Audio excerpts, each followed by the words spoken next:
It's a weird thing to be excited about, but okay. Yeah, I mean that I was right about the prediction. I'm not celebrating Jack being.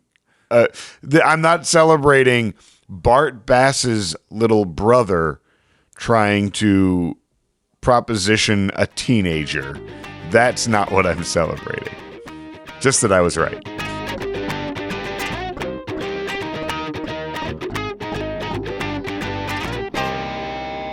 Hey, Upper East Siders and all you scandal-loving listeners out there. You just tuned into the Non-Judging Breakfast Pod, where the coffee is strong, the waffles are fresh, and the gossip is hotter than ever.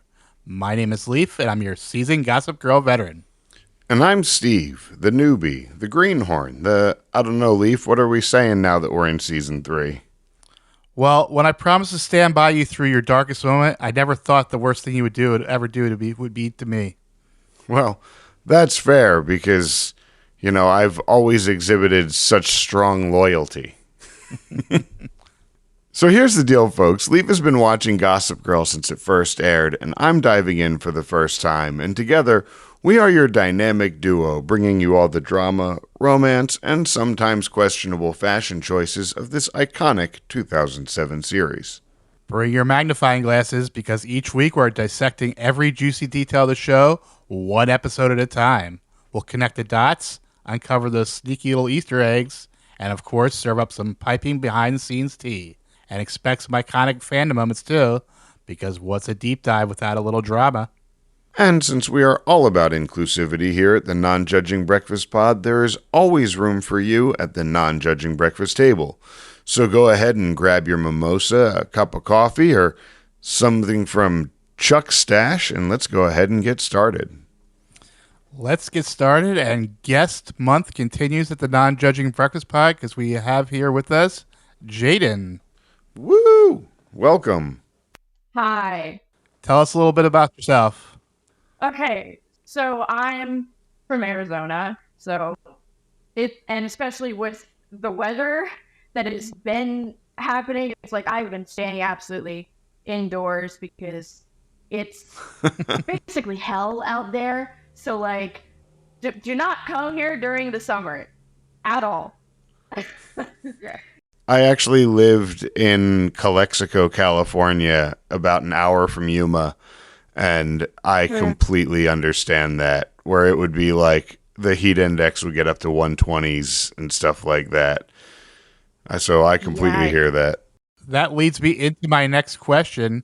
What is your history with Gossip Girl? When did you first watch it? How many times have you rewatched?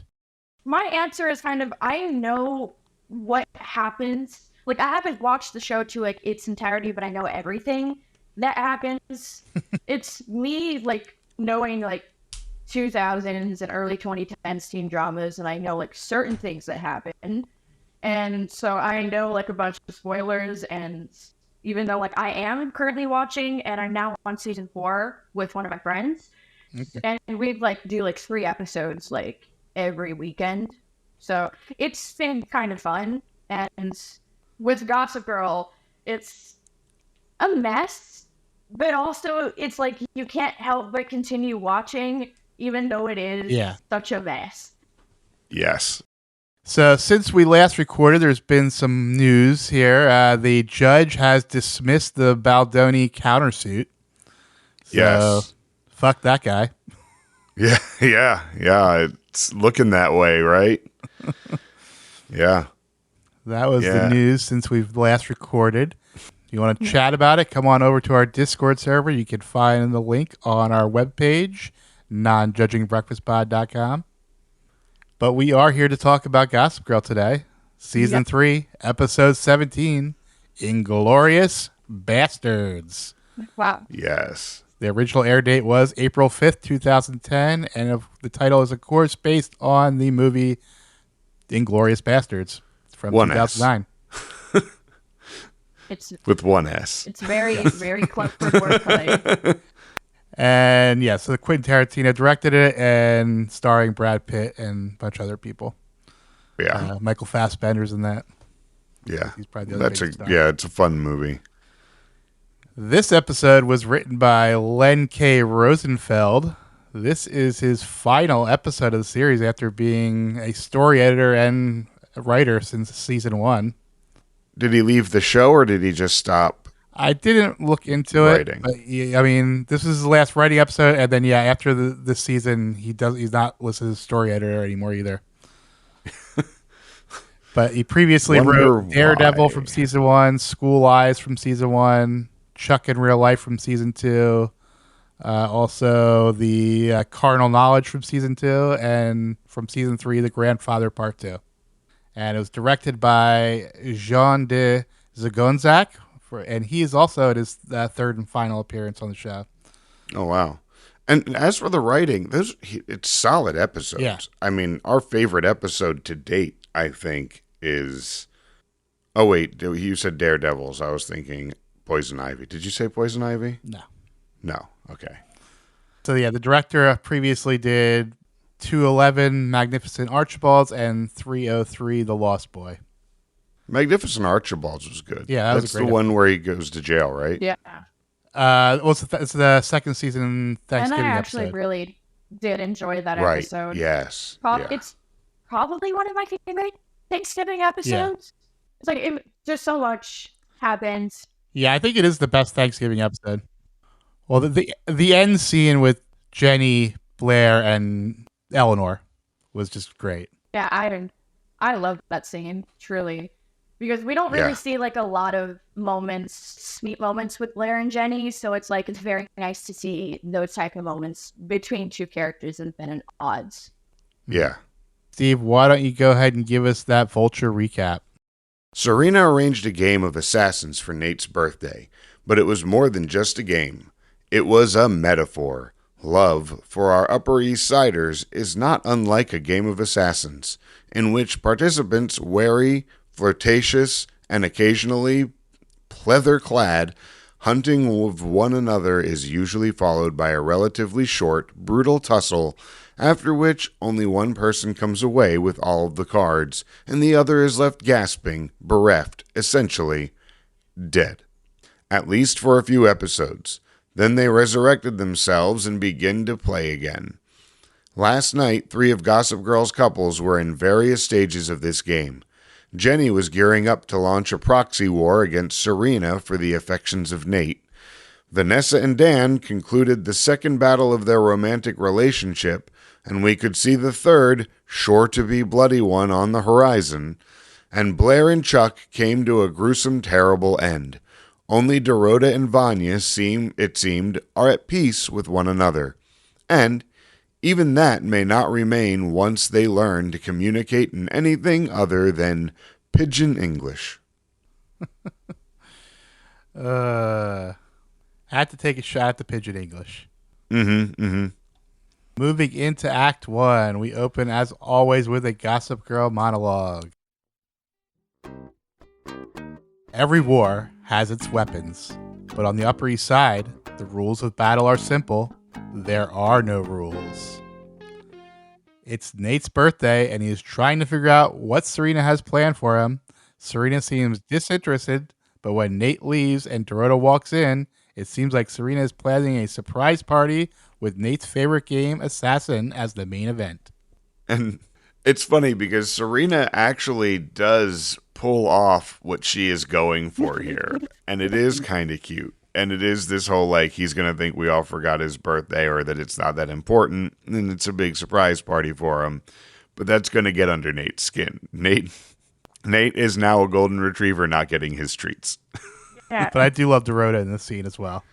Oh, Dorota's fantastic. For me, it's Double O Rhoda. So for me, I just the first thing that comes to my mind is that Serena does plan good parties and she does have their best interest at heart, but also at the same time, it's just the way she kind of goes on about it. It's a part of me is maybe Serena should just never plan a party ever again, because last time that she planned a party, that went completely south.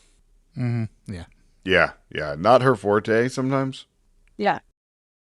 At the Empire Suite, Chuck is begging Jack to name his price to sell him the hotel back. Jack just mocks Chuck for being weak and in love. As the scene cuts, Jack says there's something that might sway him. Jack is so gross. Yeah, he is. It's just. And I'm at this point, I'm already feeling vindicated for my prediction from last week. Yeah. I'm like, oh, I was right. He didn't even say it yet, but last week I predicted that he was going to indecent proposal Blair. But you didn't predict the twist. I did not, in fact, predict the twist. Yeah, let's get there soon. Jenny and Eric, with Rufus hovering, are having a chat in the penthouse. Eric informs Jenny about Serena's plan to make Nate feel neglected to make the party a bigger surprise. Jenny latches on to that bit of the plan and announces that she has an errand to run. Can't help but I wonder, does Eric know Jenny's pining for Nate? I feel like he knows her so well. Yeah, he definitely does. Absolutely. But I like his friend that has a fondness for bathhouses and group photos. And it's also like, yeah. You need to rebound from his rebound. And it's also the fact that he's been gone in Japan for like, who knows how long, because the last time that we saw him was like in episode 12, and then we see him again like 5 episodes later, and it's like, has he been gone for like 3 months or something? Yeah, has he been gone that long? He was off on Long Island plotting revenge. That's right. We had talked about that this was when he was shooting revenge. Vanessa shows up to the loft to find Dan at the end of an all-nighter. He is working on an application for Tish.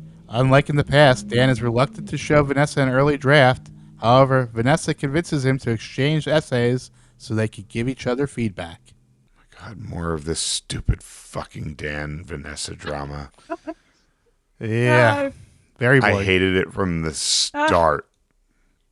So, my personal opinion about Dan and Vanessa, I don't really have much of an opinion. It's like, I don't hate it, and I feel like they were going to happen at some point, and I think that was also because since they did hint at it earlier on in the show, along with Serena and Nate, that because Dan and Vanessa were like a major like on again, off again relationship in the books, and I'm pretty sure they end up together. So I understand the writers wanting to expand on that relationship. But they're both completely different characters in the books. I don't know how much of the show you've listened to, but my ongoing theory since season 1 is they're all going to bang at some point. That all of these characters are eventually going to bang each other. So Dan and Vanessa happening seemed inevitable. It's just, and Leif and I talk about this a lot. Now you have these Brooklyn people who have their own thing going on, and while the rest of the show is happening. And even when you bring them into the party of the week later, they're still doing their own thing, and it's still not a part of the event. So I just find the whole relationship really fucking annoying, and I can't wait for it to blow up. Hopefully next week. Jenny shows up at the Waldorf penthouse to wish Nate a happy birthday. Jenny manipulates Nate into asking her to lunch. That gift that she gave Nate, did she buy him a book? That's not a good Nate gift. It looked book-shaped, and buying a book for Nate does not seem like a very good... It's not a book. It's not a Nate-shaped gift. It could have been a picture book. It could have been, yes. It was, the Dr. Seuss omnibus. And look, I love Nate. Nate Stan here. Like, he's my favorite male character on the show, like, kind of back and forth between him and Dan. It really just depends on the day and how I feel about said character. And for Nate, it's like, he's dumb, but also, like, not that dumb. Except, I mean, he got into Columbia for a reason. Was granddad's money is probably part of the reason. No, he got into Columbia by himself. That was his whole thing. He did get into Columbia by himself. And here's the big thing with Nate. Like you said, he's not completely stupid. I mean, he did also go to a prestigious school where he probably got BC work that probably would have been straight A's in 50% of the public high schools in this country, and I'm being generous, So, like, yes, he's accomplished, and he's not a complete idiot, but he's also a Labrador retriever, and he's not a reader. He is established in many occasions. Reading isn't for him. I could see him keeping a journal, though. Yes. Like, there's this headcanon that I see for other people, like, headcanoning, like, Nate as dyslexic. And, I mean, it kind of makes sense in a way. That actually makes sense for the character, too. And again, Nate also is really, really good at reading people and knowing how to, like, get what he wants from people, in a sense, you know, getting information from people, getting people to talk. And, you know, he was a therapist to Dan and Serena all in one episode. Serena and Blair are on their shopping trip. Serena is half regretful but half proud of how sad Nate was when she left. Blair lets Serena know that Chuck is currently negotiating with Jack. I love whenever they find the time to put these two together, to just have a little bestie touching base, catching up. They served this time as giving like the recap portion of the exposition for what's going on here. They kind of summed up the scenario with Chuck and Blair and Jack and Eleanor all in this scene for folks who missed the previous episode because it was showing 1 week at a time. It's also nice to just, like, not see them, like, hate each other for, like, once. Mm-hmm. Yeah. The writers just put them at odds whenever that, like, they need to, like, spice things up. It's like another Blair Serena rivalry, and it's like, it gets tiring after a point, so it's nice to see them have, you know, good friendship moments. Yeah. Yeah. And right now, I mean, even now that they're at a good place, Blair later in the episode takes some pretty brutal shots. Very, very like, brutal. With out of the most friendly. Yeah. As Serena leaves, Jack shows up and starts making gross compliments about the dress Blair is admiring. Jack reveals the indecent proposal he offered to Chuck, but we get a commercial and a Gossip Girl quip before we get Blair's reaction. Yes, this is where I celebrated that I was correct. I knew, I saw it coming previously, but this is where I was, yes. It's a weird thing to be excited about, but okay. Yeah, I mean, that I was right about the prediction. I'm not celebrating Jack being, I'm not celebrating Bart Bass's little brother trying to proposition a teenager. That's not what I'm celebrating. Just that I was right.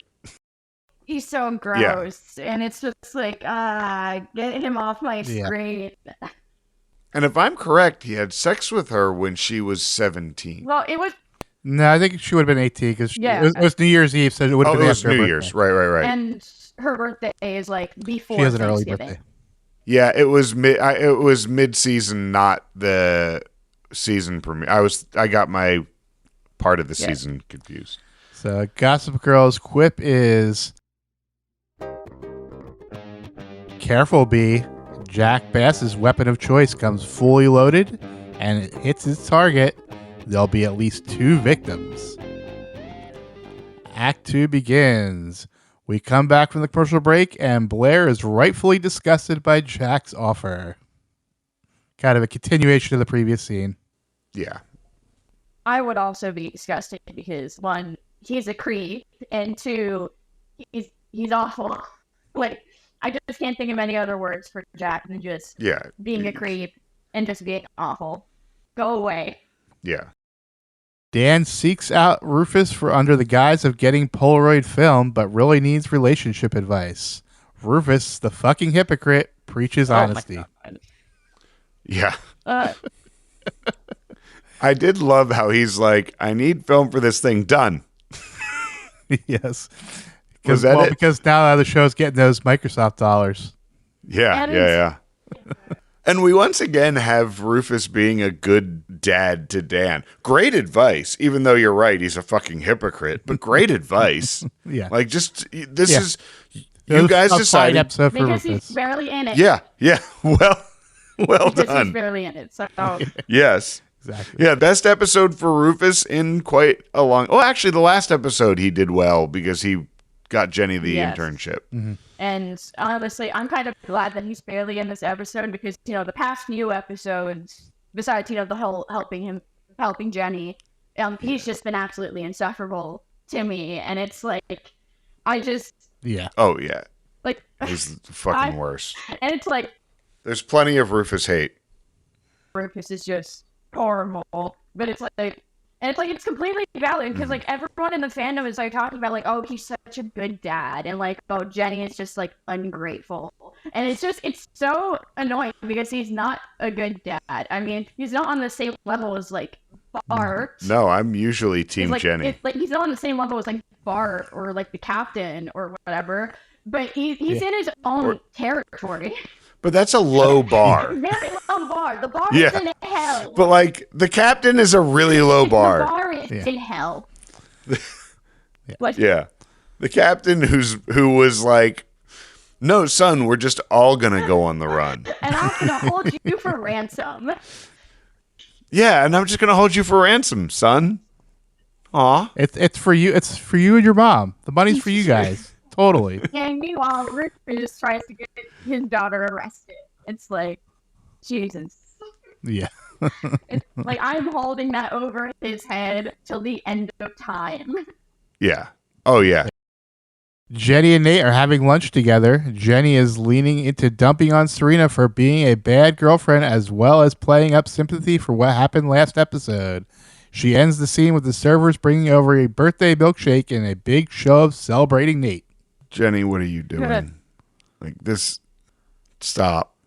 Just stop. The moment is cute, but also it's kind of tangent of what they're trying to do with Jenny's character at this point. And I'm very pro Jenny. It's like I will defend my girl until like the very end. It's just like I hate what they're doing because they like in last episode they put her in such a traumatizing situation yet again and using that as a catalyst for her to get in between Nate and Serena. And I just think that's kind of gross in my opinion because they barely talk about it and they only talk about it just for her to manipulate him to like hanging out with her. And it's so annoying, especially like I really love their relationship like very much. It's a lot of like personal projection onto this relationship because like I have my own similar experiences with falling for like an older guy, and also that happens to be my brother's best friend, and also like very very specific that said best friend also lived with us for like a very long period of time.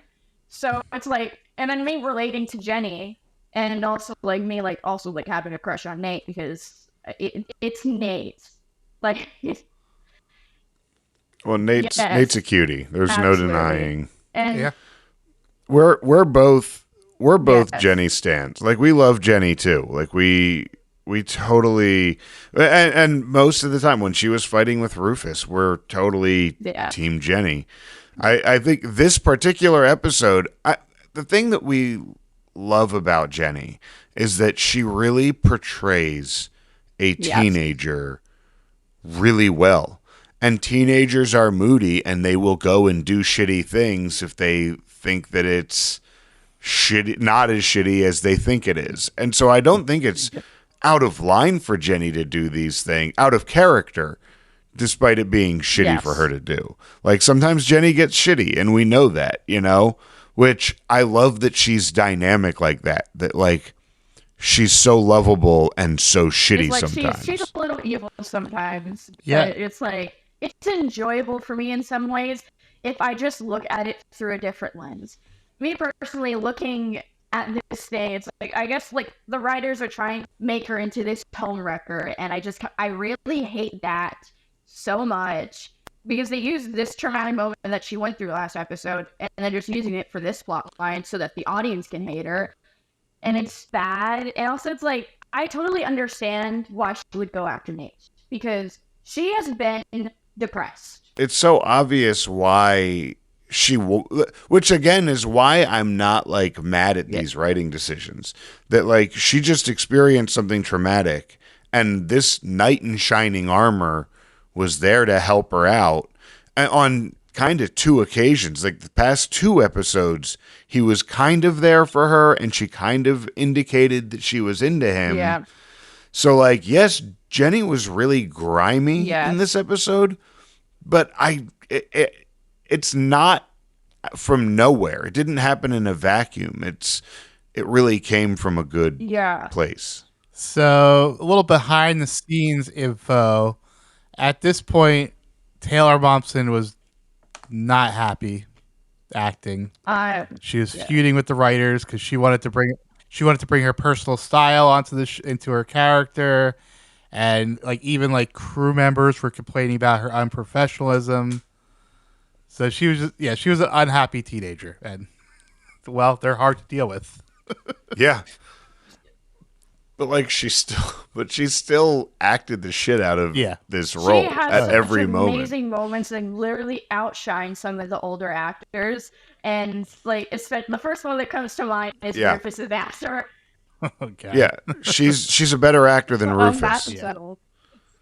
He can't do angry. Not at all. It's just like I can't take him serious. You know, it's like you expect me to side with him when he's acting like a child. Like fuck off. It's like. At least with the teens, it's like they're young. They do stupid things and they act annoying because they're teenagers. They're supposed to be annoying. But Rufus is a grown-ass man and he's acting like a child.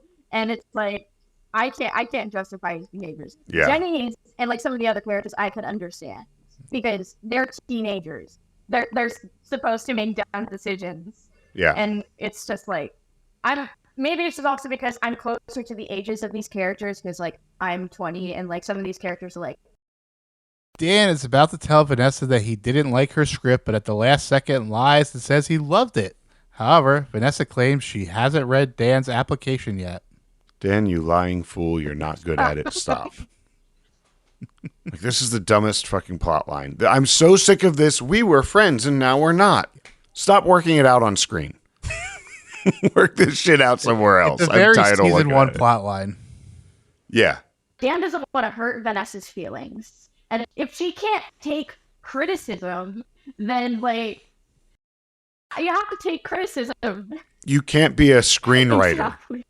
Any screenwriter, any writer ever will tell you that if you're not listening to what other people have to say, and if you can't be told that something is bad or needs to be reworked, then you're not going to make it in that industry. Well, I think what the show is trying to say is that it's different when it's coming from someone you're fucking. Absolutely. Right. And honestly, like, I'm trying to say it shouldn't be. Like, Robin is the first person to say to me, like, hey, your voice sounds off. Or like, I don't like that line in that song. I don't like the way that you... I don't listen to your podcast. Like... Robin is the first to be critical, like, all the time. And it means something. And I don't always listen to her criticism. Like, sometimes it's like, wow, that makes a lot of sense. I need to internalize that and go a different direction. And other times it's like, wow, I really understand where you're coming from.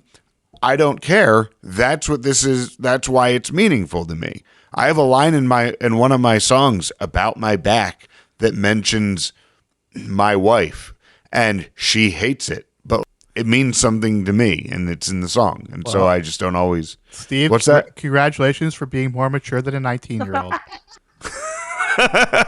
Well, I've not. It hasn't been long. I did just figure this out within the past 13 years. Dan needs to just rip off the Band-Aid and be honest. It's like, I think Vanessa can at least, try to be understanding if Dan is honest. It's like, honesty in a relationship is important. And if you're just keeping these things, it's just going to blow up in your face. Mm. But their relationship, it's not bad. I wouldn't say it's bad, but it's just poorly handled in some ways, especially that you guys have mentioned. Because, like, they're separated from everyone else from the Upper East Side, and everyone else is doing their own thing, and everyone else is kind of doing. They'd be fine on a different show. Yeah, maybe. Yeah, they'd be fine on a different show. Dorota is starting to panic over the party prep. Serena calls the grandfather looking for Nate, but finds out that Nate canceled lunch at the last minute. My big takeaway is that Serena had grandfather on her contacts, in her contacts. I think it's more the fact that here is this incredibly powerful gentleman that she just has that kind of access to. My grandson's girlfriend can just call me. Do you think in his contacts it says Nate's current blonde? Then just changes the number out when he's dating a different blonde? And he has another one that's brunette that has Blair's number? Yep. I was also wondering if this happened with Vanessa, but also at the same time, the relationship with Nate and Vanessa didn't really last long once grandfather came into the picture.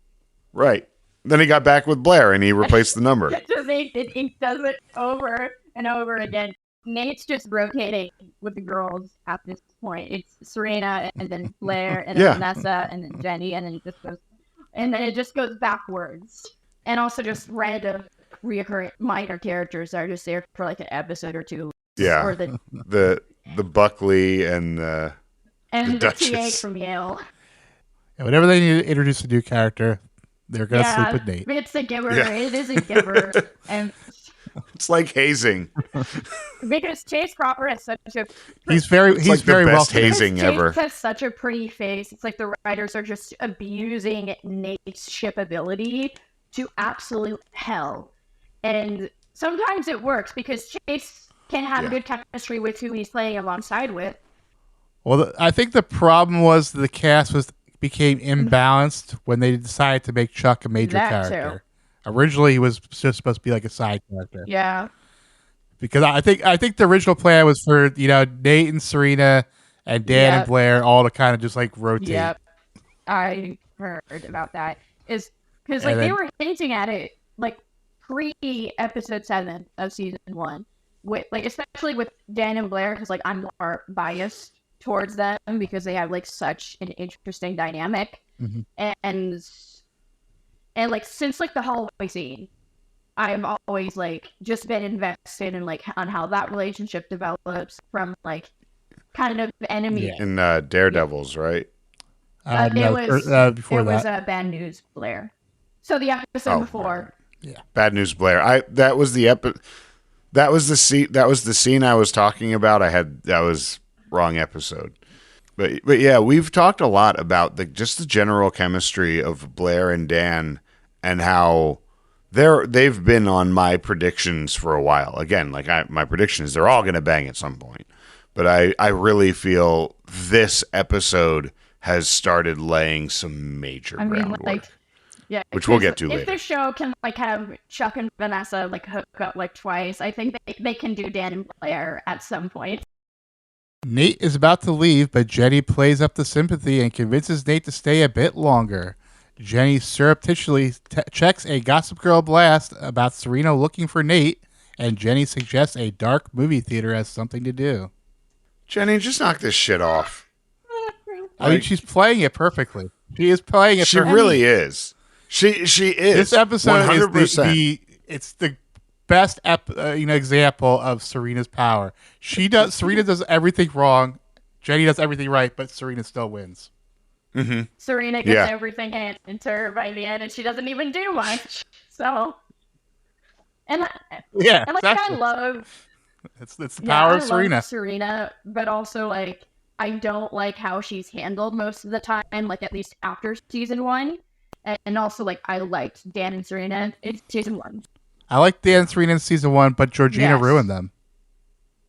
She just did. I love Dan and Serena as a first love that ran its course, and now them having a good friendship, and also now being step siblings. So and that's great development on their part.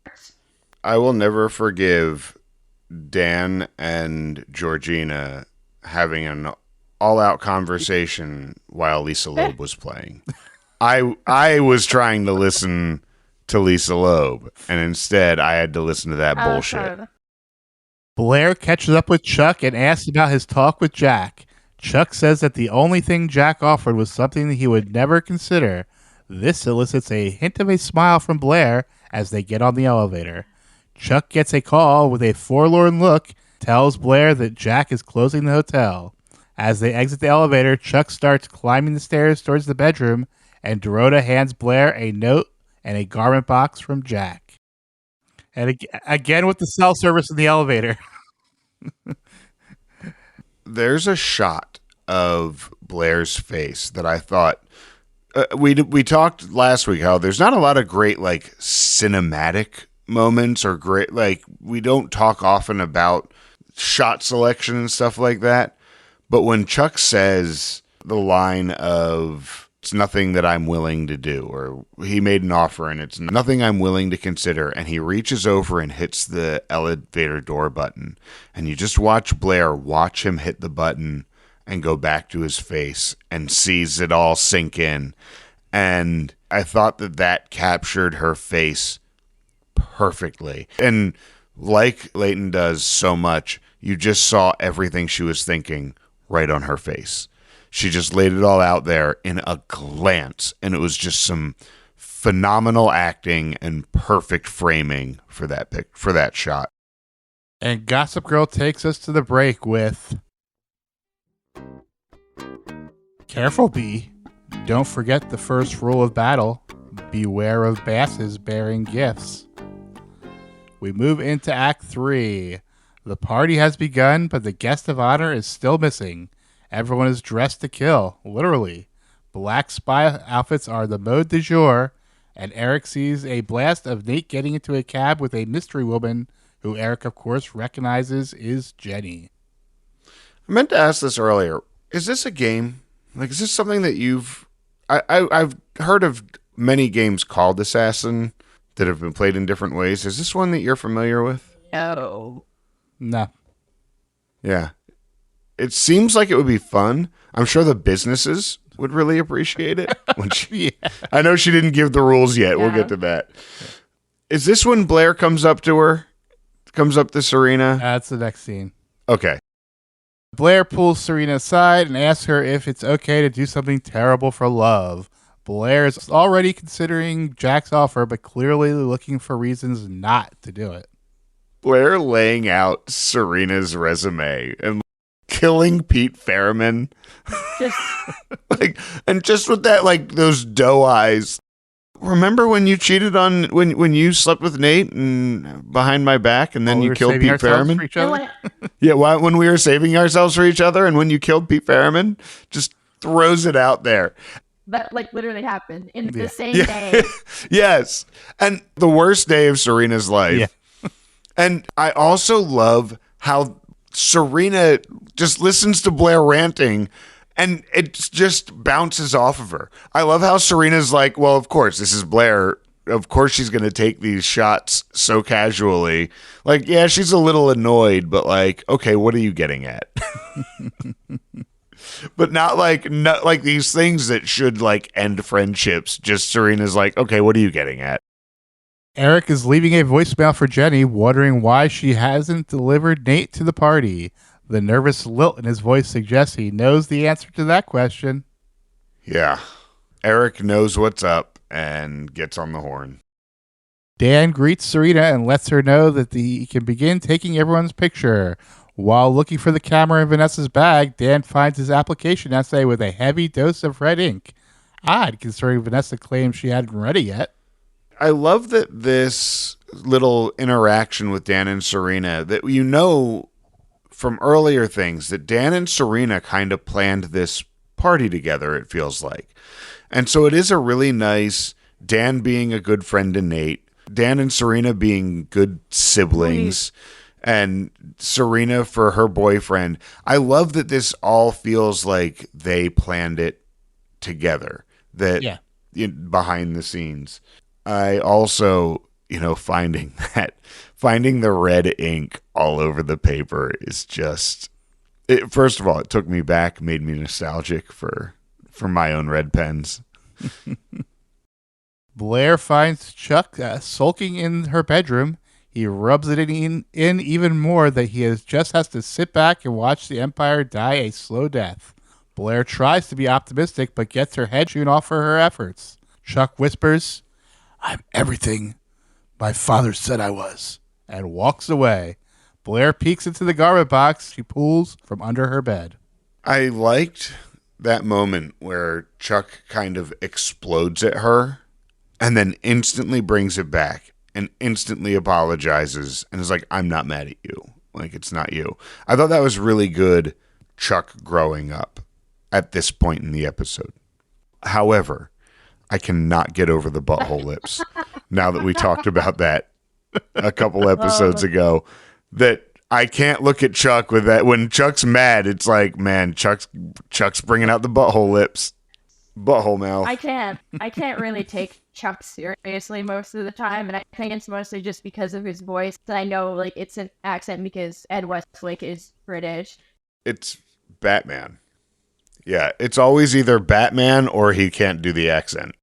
He always reminds me, when he starts getting more vocal, he reminds me of James Masters in Buffy when Spike does an impression of an American accent, where you have the American who uses a fake British accent trying to do an American accent.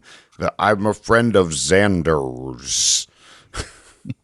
That's how I feel. That's how I feel his. When he gets more animated, I feel that's what he sounds like. Serena is panicking to Eric about Nate not showing up and thinking she blew it. However, just then, Jenny and Nate get off the elevator. Serena and Jenny exchange knowing looks. Like, yeah, Serena, he thought you didn't care because your whole plan was for him to think you didn't care. So there is a risk to your plan backfiring. But not my plan. I'm Serena. Like, she just should have sent someone just to hang out with him. Like, obviously, like, he did have plans to hang with his grandfather, but also, like, if he did hang out with his grandfather, I just think it'd be completely fucking boring.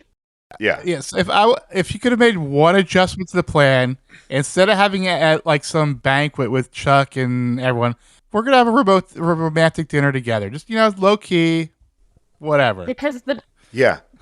That you and I are going to do this. Surprise! There's actually a big party. Because the Toad Gala, or the Toad Gallery or whatever, and it's just like that.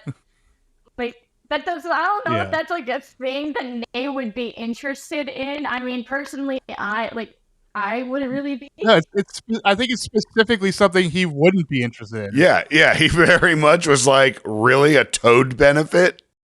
Serena, you could have think of like something better for Nate to like be excited for. Yeah, exactly.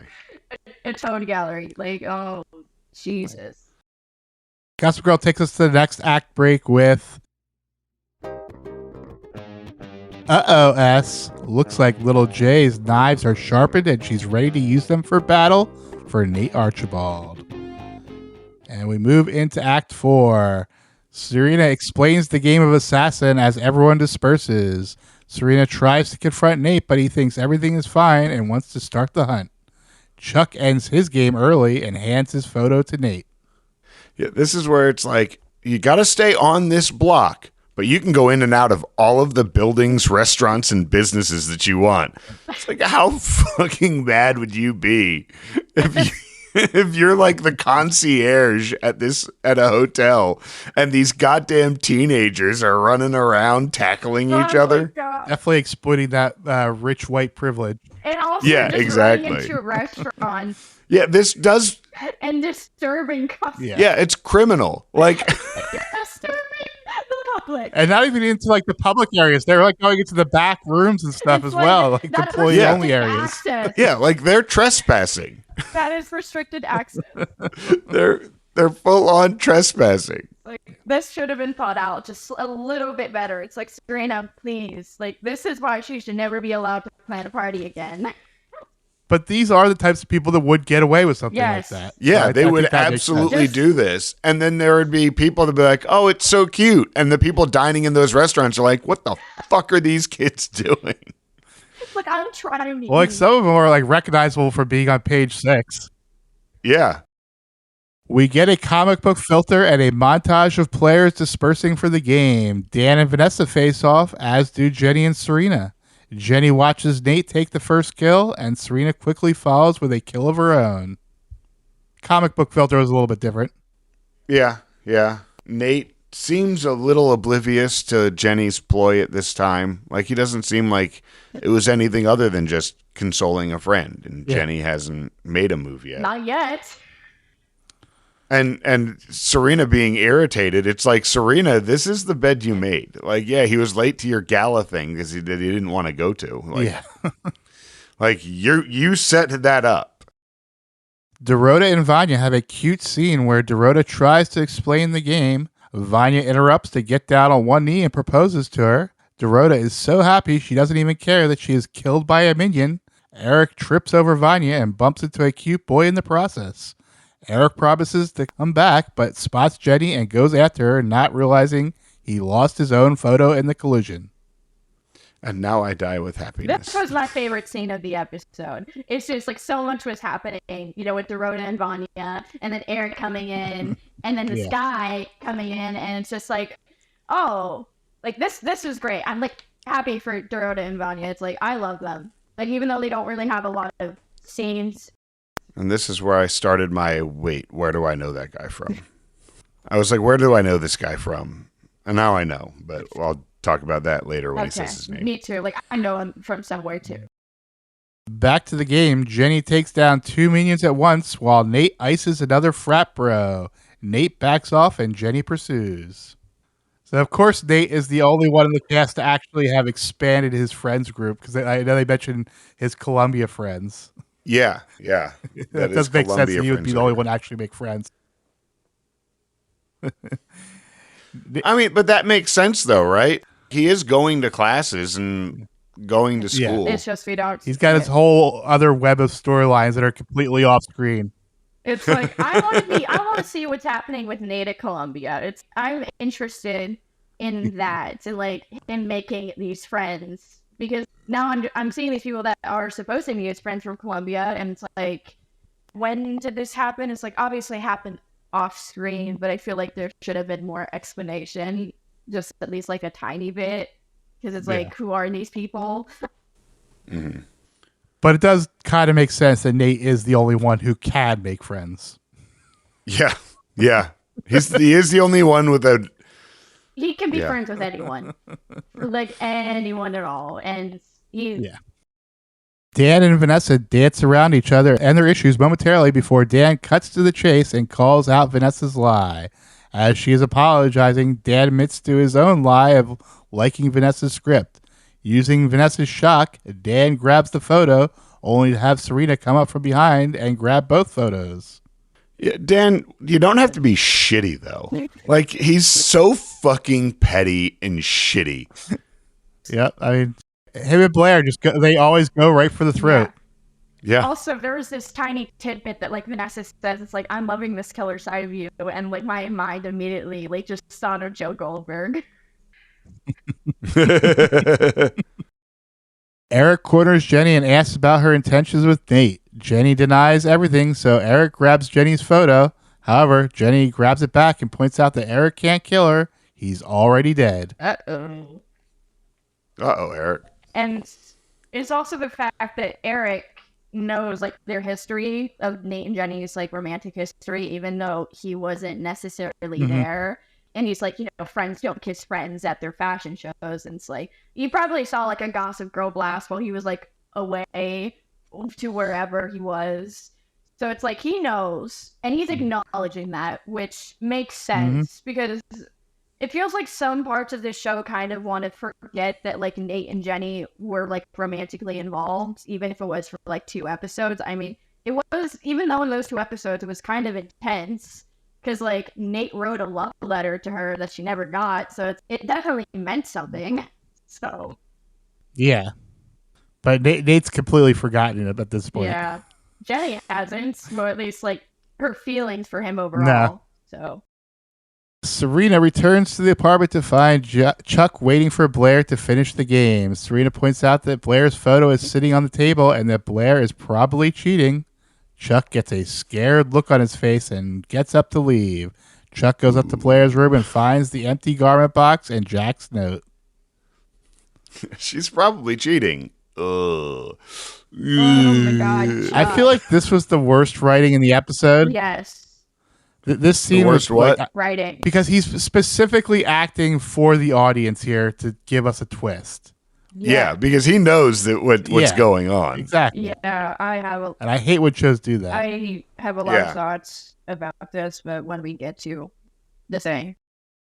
Blair shows up at the Empire wearing the dress from earlier. Jack is waiting with uncorked champagne and a pair of glasses. Gross.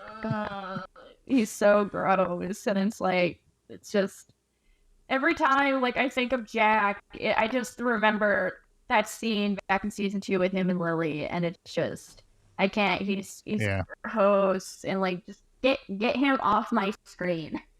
Although he does have a point in this episode where he is the one bass with a little bit of morality. Yes, which is so shocking. It's like, wow, how is Jack more moral than you, even though it's like a tiny bit. Just a smidge. And Gossip Girl takes us to the break with, when all other weapons fail, there's always human sacrifice. We move into Act 5. Blair didn't come empty-handed to this party. She has a contract and a story so Chuck will never find out. Jack signs the contract but decides he wants to have a drink before the big event. Gross. Just more gross Jack. Just every time they're interacting throughout this episode, it's just off. I just tune. Throughout most of this plotline, I just kind of tune out. I will give props to the costuming department because they are really leading into that Darth Vader Sith Lord look for Jack. Yeah. Nate and Jenny are dancing around a waiter in a crowded restaurant, each trying to gain the upper hand. When Nate leads the chase into an empty back room, Jenny closes the door behind them.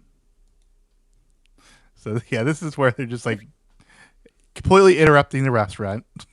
Mm-hmm. Yeah, getting in the waiter's way, locking the freezer. Yeah. Well, wait. Did we skip the scene with Serena and Nate talking about why did you ditch my plans to spend the day with Jenny, or whatever?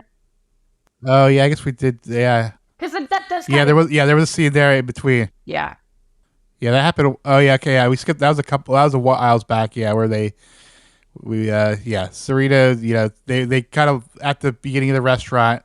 He holds the door closed on her, and Jenny comes in and grabs the photo while they kiss. Because Nate gave up Jenny's secret pretty quickly there. He's like, oh, I shouldn't tell you, but okay, I'm going to. It's But again, I feel like that's Nate being honest with his girlfriend. Yeah, I don't have a problem with it, but it's just kind of silly because he's like, oh, I shouldn't tell you, but okay, I'm going to. Yeah, it's honestly, I would have done the same. I don't judge him at all for that. Yeah. It's not really my place to tell you, but I'm going to tell you this. It's I understand where Serena is coming from, but I also understand I understand both sides. Serena thinks something might be going on with Nate and Jenny, in her point of view, and meanwhile it's Nate just wanting to be there for Jenny because she just went through this very difficult time, and also he has this thing of what happened to Jenny, and it's obviously not in his place to tell because this is an event that happened to her, and he just so happened to be there. So it's completely valid why he didn't want to say anything, right. But then he just immediately gave it up. So, yeah. Back to Act 5. Back at the party, Dorota is showing off her engagement ring. She is unable to give Eric the name of the boy he was talking to earlier. So she's clearly distracted by the big shiny rock. The sparkling and all that, just the bling. I mean, personally, I probably wouldn't stare at it. Dan and Vanessa are having an honest conversation and offer each other some constructive criticism. However, as they embrace, it looks like Vanessa may still be hiding something. Yeah. The makeup was fine. The conflict was dumb. Let's get on with this. Yeah. It just feels so season 1. Yeah. I like that they're being honest with each other. But also, it's this plot line is just another oh, we were able to do this, so we were friends, but now that we're dating and have seen each other naked, we don't want to hurt each other's feelings or all that. And it's stupid. And I just think they should have been handled slightly better, in my opinion. In the storage closet, Jenny lures Nate into a quick kiss, which she then uses as a distraction to kill Nate. Jenny exits the room, leaving him Nate fused. Uh-oh, you're dead. So grimy. She's a little gremlin. What she is doing is wrong, but also at the same time, I get why she's doing this. She's just acting it out wrongly. That and also Serena just kind of has it coming to her a little bit. Yeah. For what she's already done this season. Also, one of my friends I talked about Gossip Girl with, like, they said, like, this is their words, not mine, that Jenny is Serena and Nate's karma for their hookup when Nate was still with Blair. And, like, I want to see it at that angle because I just think it's kind of interesting looking at it that way. Well, not only Nate and Serena, but even just like a couple of months ago with Serena and Tripp, who was a married man. Mm-hmm. That whole Well, and even the whole like Serena and Damien thing when she tried to like use him to make Nate jealous 3 weeks ago. My feelings about Serena and Nate's relationship is just I don't really care for them. Like I'm trying to be as like nice as possible because I don't really have a lot of positive feelings about them. I just kind of find them boring, in my opinion. Yeah, I agree. Jack and Blair are on a couch in the Empire Suite, and Jack is taking every opportunity to mock and deride Chuck. Jack puts his hand on Blair's knee, who then stands up to take off her dress, just wanting to get it over with. Jack continues to slow things down and pulls Blair in for an almost tender kiss. After a moment, Jack pulls away and thanks Blair, and Jack reveals that he and Chuck planned this whole thing out, and then Chuck did in fact choose the hotel over Blair. Yeah, grimy. Very. Like Chuck set this whole thing up. There's a line. There is a line of justification that I like. It's just it's messy. It's awful. And like, is this not human trafficking in its own way? Although, but to the directing of the scene, I do like how the music completely cuts before they start kissing. It's like this is a heavy moment. Recognize it. And then Gossip Girl takes us to the final commercial break with arms are laid down only to realize you've been hit by friendly fire. We go into the epilogue. On the elevator ride back to the party, Nate questions Jenny's motives vis-a-vis the kiss, but Jenny denies. As they exit, everyone congratulates Jenny on her win, except for Eric, who is staring daggers at her. Yeah, Nate's seeing through these shenanigans. Well, I mean, it became pretty obvious when she kissed him. Yeah. I mean, it takes a lot for Nate to see through shenanigans.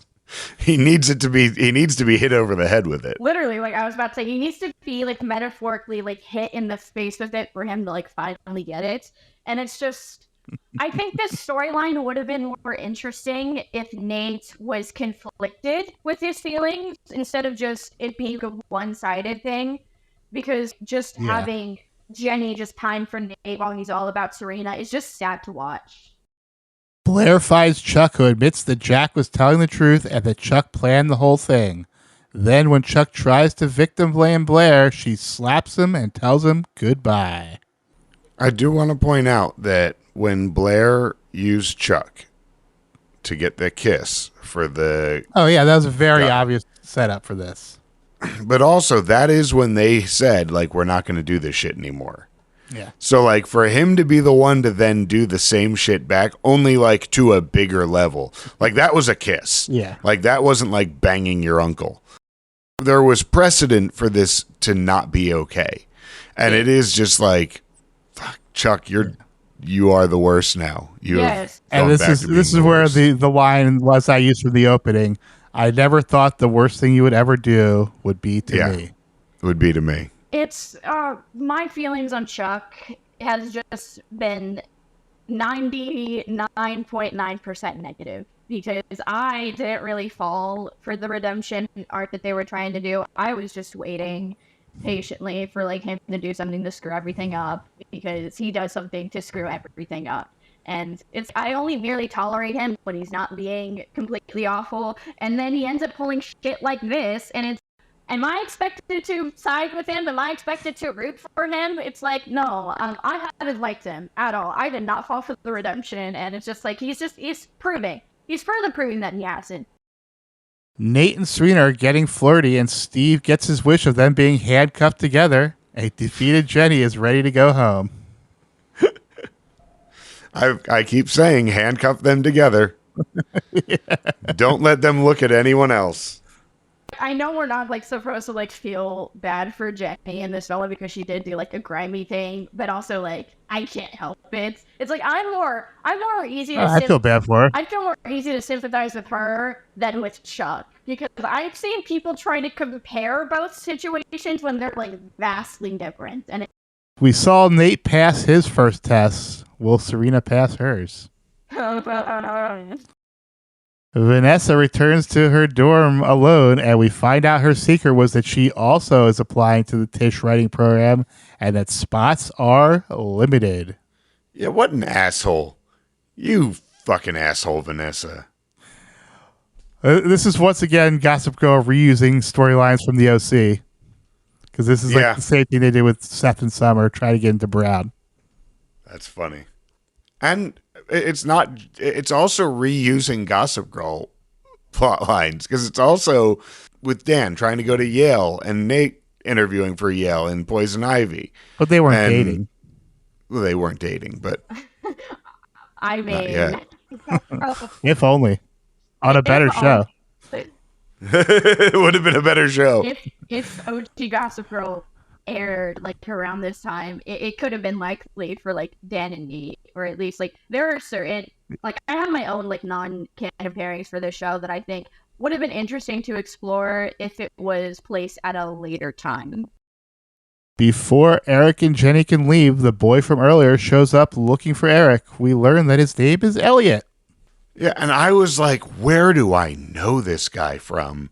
And he's actually been in quite a few things I've watched. He was in Pretty Little Liars, which is probably where I knew him from the best. That's where he was Travis. Yeah, he was in that show, something suspect, usual suspect, or something. I forget the name of it, but it was with the guy from Lost.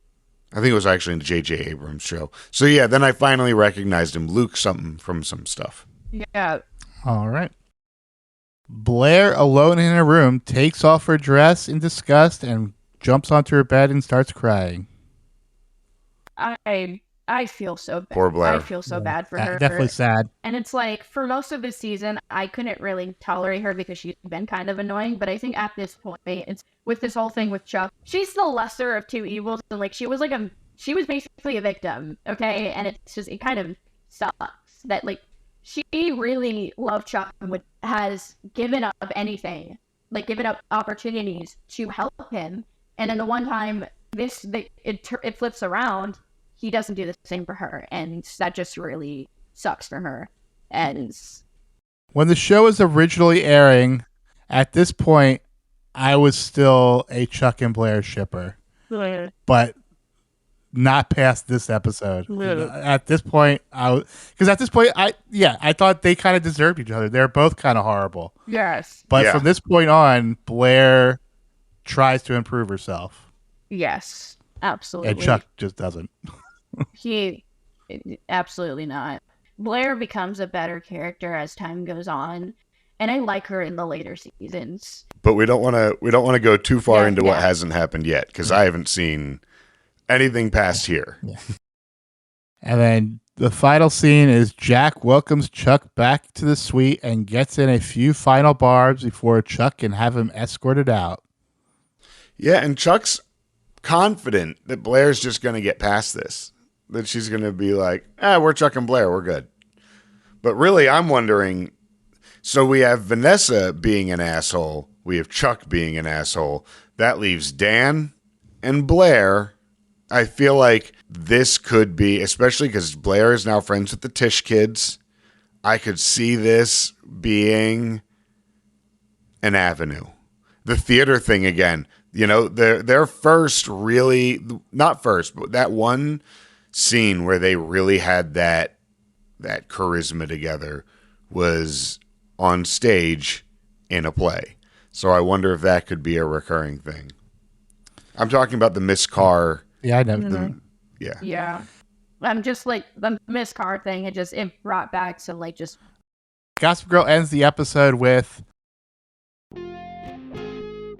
when the battle ends and weapons are put away, new strategies take shape.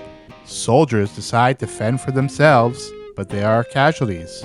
In matters of love and war, all weapons cause injury. The question is, who will live to fight another day? XO, Gossip Girl. That is our episode. Steve, what's coming next? So, first of all, like I said, I think the Blair Dan thing is on the horizon. I feel like Jenny is going to keep going after Nate, but I think it's going to lead to a pretty big crash out. I feel like it's going to hit another Jenny rock bottom pretty soon over this Nate thing. I think that we're going to see Chuck. Those are my two big ones. I think I'm going to just stick with is the Dan Blair is on the horizon, and Jenny is going to have a big crash out over this Nate thing. Yeah. All right, Serena's going to be a narcissist. Okay, fair enough. It's All right, not let's go surprising. ahead. And they're all going to bang. They're all gonna bang. Yeah. It's inevitable. It's like they've all passed each other around. Let's go ahead and get into segments. This week in fandom, we jumped into the Wayback Machine to visit the fan forums from 2010. Hello there, Peabody here. And this is the Wayback Machine for traveling through time. And this is my boy, Sherman. Speak, Sherman. Hello. Good boy. There was a lot of nervous anticipation for the episode this week, so there was definitely spoilers about what was going to happen. Yeah, I guess everyone was worried about Chuck and Blair. Yeah. Yep. But the overall impression of the episode was it was one of the best episodes of the season. Felt like season 1 episode. Really? Really. I mean, they definitely felt like season 1 stuff. Yeah. I thought this. I agree. This is one of the best episodes of the season. I think. I have wishy-washy feelings on the episode. This is not a great season. Yeah. Yeah. I don't like this season at all. Yeah. The season is not great, so that's why I said this is one of the better episodes of the season. They were devastated for Blair, but still overall have faith in Chuck and Blair coming back together. Hello, go ahead.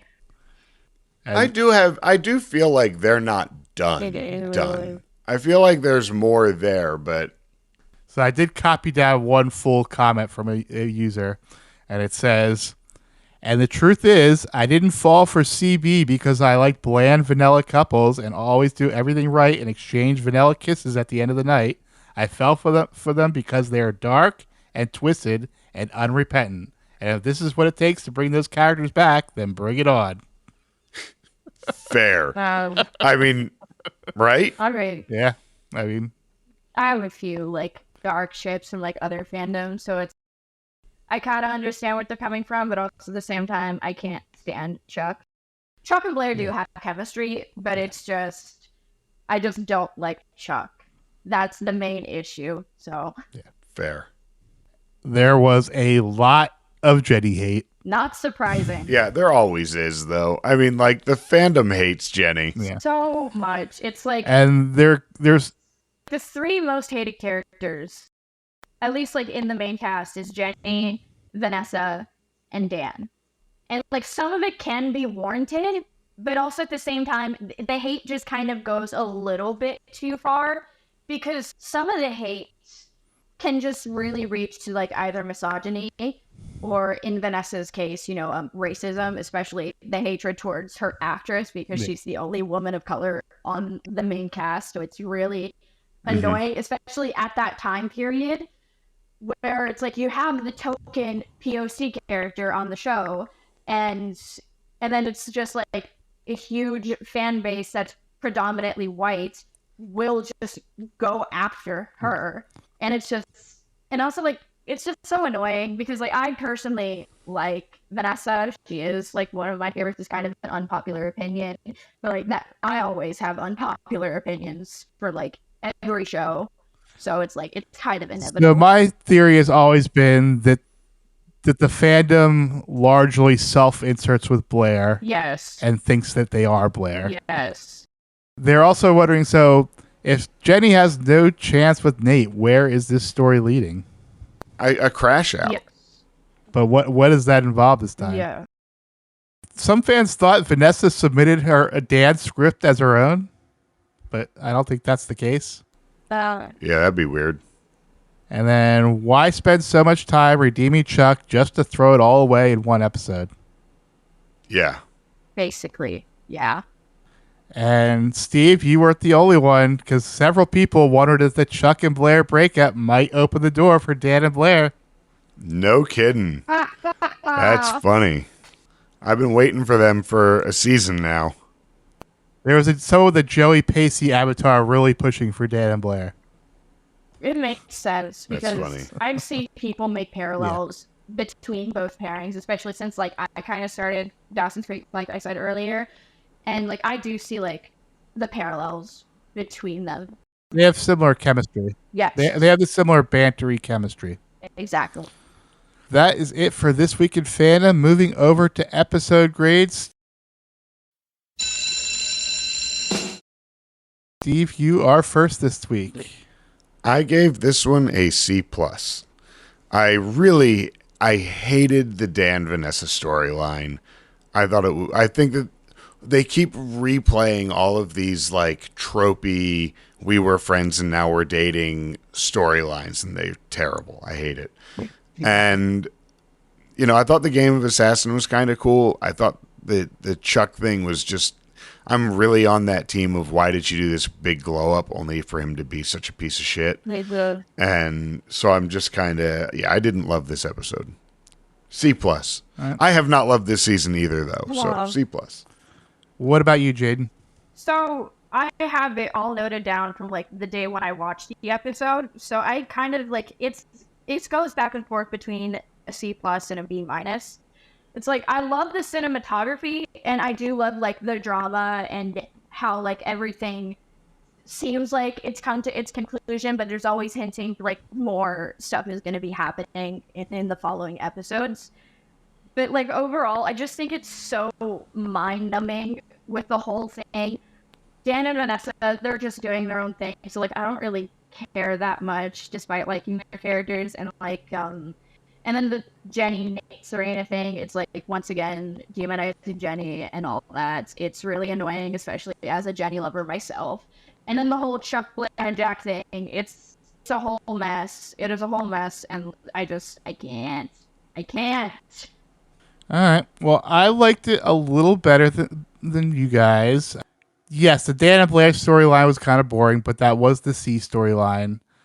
The B storyline of Jenny, Nate, and Serena was not perfect, but generally I enjoyed it. I thought it was a fun time, and yeah, like it would have been better if Nate showed some reciprocation of the feelings, but it was a decent B storyline. And while I didn't like the result, as someone who roots for Blair, I do think the A storyline of Jack, Chuck, and Blair was well executed. Yeah. It was well acted all around. Even Ed was good this episode. Jack is a great villain. He's disgusting in all the right ways, if that makes sense. Yeah. So I ended up giving this a B+. On to Stockwatch. Steve, who do you have going up? Okay, I've got quite a few going up this week. I had Chuck going up. He got his hotel back. And also, I don't think that Chuck really believes he lost Blair. So I feel like in Chuck's mind, everything's smooth sailing right now. Yeah. I think that he's just like, yeah, we'll work through this. I had Nate going up. I had Serena going up for pulling off this party for Nate in the end. I had Vanessa going up because she's applying to this program and is doing stuff with her writing and work things out with Dan. I have Eric going up because he met a nice boy, and I also have Elliot going up for being a nice boy so far. And then I have Dorota and Vanya going up. Congratulations. Mazel tov to Dorota and Vanya on their engagement. Yep. Jaiden, how about you? So I have Eric going up because, he met a new guy and he got like his, Cinderella like type thing with the whole Polaroid photo being, I guess, a metaphor for the glass slipper. And then I got Elliot going up because, well, he seems like a step up from Jonathan. So I have Dorota and Vanya going up, obviously. It's like they're engaged and they're happy and they're in love and like they're going to have a baby. So it's like everything is going well for them. I have Serena and Nate going up because, well, everything, like, despite the whole Jenny thing, like, they still, like, kind of, like, Nate still came through. And also they're going to, like, have kinky birthday sex. So, yeah. And then I got Dan and Vanessa going up. I don't like. I guess because they managed to like sort out their issues, but also like mainly Vanessa because like she's applying for the Tish position, and then I have Jack going up because he won in the end. So in a way, because he managed to like tore Chuck and Blair apart. All right, for me, Nate wins the episode. He had a fun friend date. He had a great party. And he gets kinky sex at the end of the day. Yep. Nate won this episode for sure. Yeah. Serena also, because she failed upward as is normal. Yeah. I had Rufus going up because he actually gave good advice. I meant to give Rufus an up. Could you throw Rufus up for me? I meant to do that because he's hasn't Jack had one. goes up because he won and tore Chuck apart and destroyed his life. I had Eric going up because he met a cute boy. And, of course, Dorota and Vanya for getting engaged. Who do you got going down, Steve? I originally had Jack going down. I'm keeping Jack neutral. Because, like, yes, Jack won and accomplished what he was after, but he also didn't get what he's after and lost the hotel. Good. So, like, he, like... But his gains ultimate goal was to destroy Chuck. And actually, he's selling the hotel back because I'm assuming they're going with Blair's contract. Yeah. That he's selling it back at a profit. Okay, yeah, Jack's going up. Sorry, flipping for me. Okay. I have Blair going down, even though she didn't quite get to that. I have Little J going down. I have Jenny is, swirling right now. Yeah. And I have Dan going down because he's still with Vanessa. All right, Jaiden, who do you got? Okay, so I got Jenny going down, sadly, but like she like fought for Nate in just like the worst way possible, and like, well, she obviously didn't get the guy at the end, so it's like that sucks.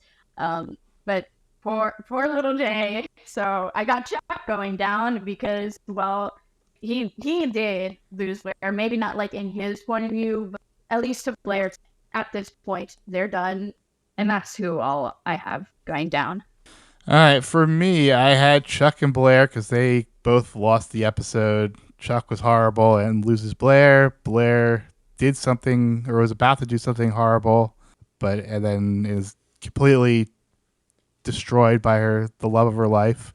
I had Jenny going down because she even though I felt like she made every right move in her scheme, she still failed. And I had Vanessa going down because she's a lying liar. And I had Dan going down because he's stuck with Vanessa. Mm-hmm. But here's the best outfits from the last episode we've seen. Steve, who do you have for best outfit?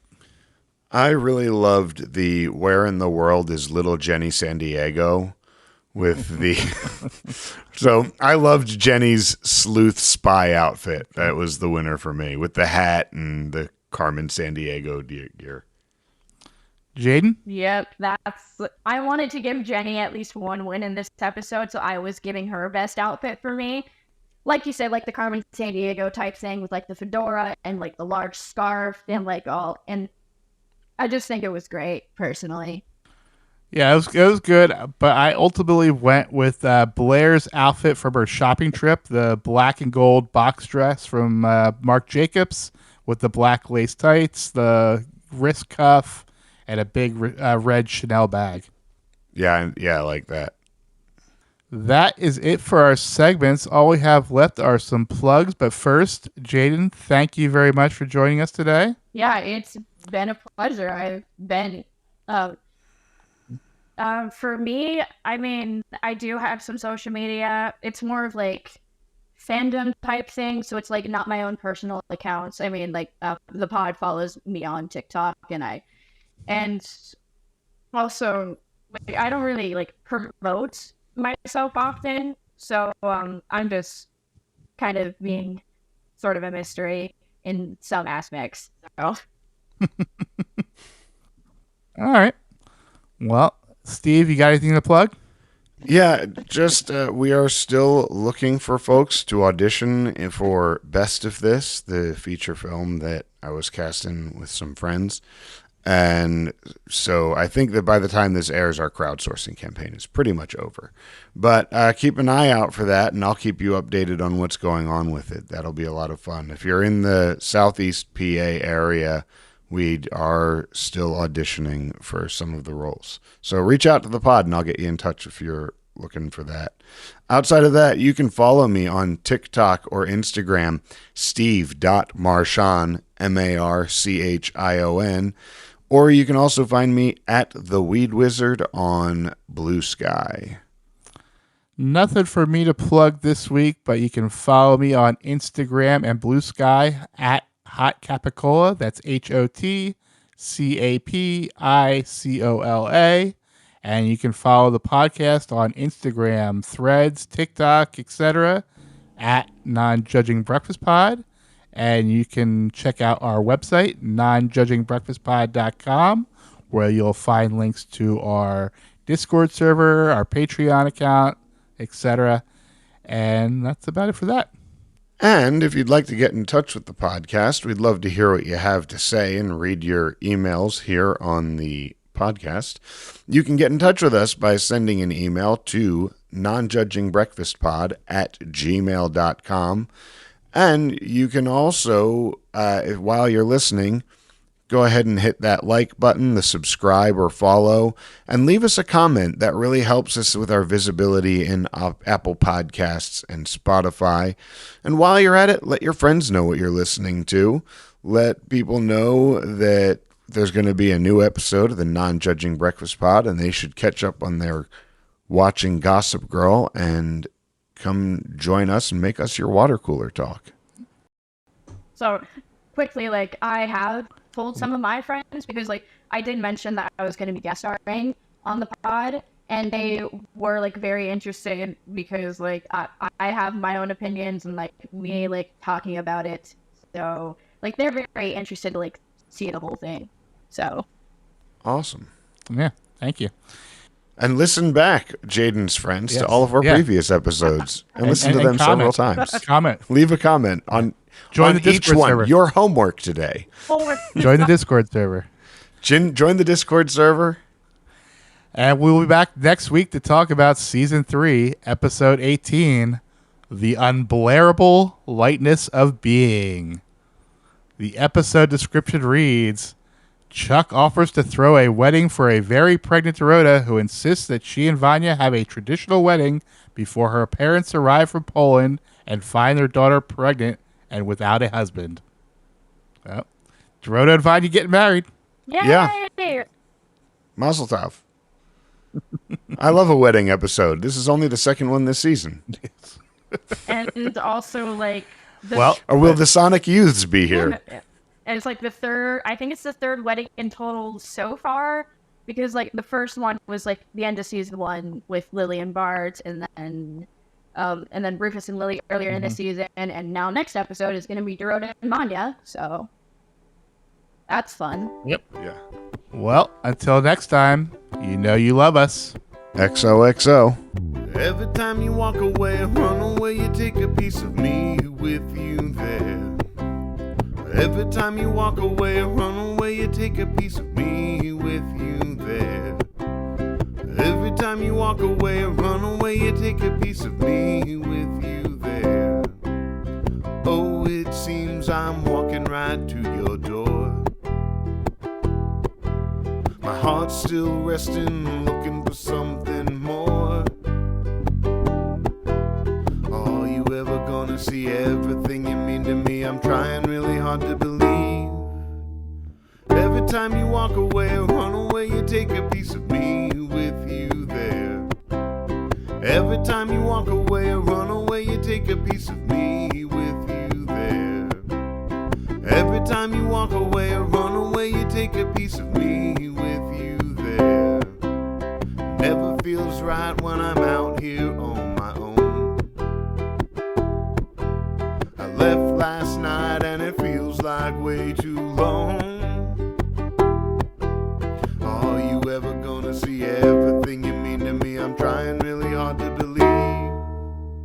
Every time you walk away or run away, you take a piece of me with you there. Every time you walk away or run away, you take a piece of me with you there. Every time you walk away or run away, you take a piece of me with you there. Come back to me. Smile and you'll make my life complete. Every time you walk away or run away, you take a piece of me with you there. Every time you walk away or run away, you take a piece of me with you there. Every time you walk away or run away, you take a piece of me with you there. Every time you walk away or run away, you take a piece of me with you there. Every time you walk away or run away, you take a piece of me with you there. Every time you walk away or run away, you take a piece of me with you there. Every time you walk away or run away, you take a piece of me with you there. Every time you walk away or run away, you take a piece of me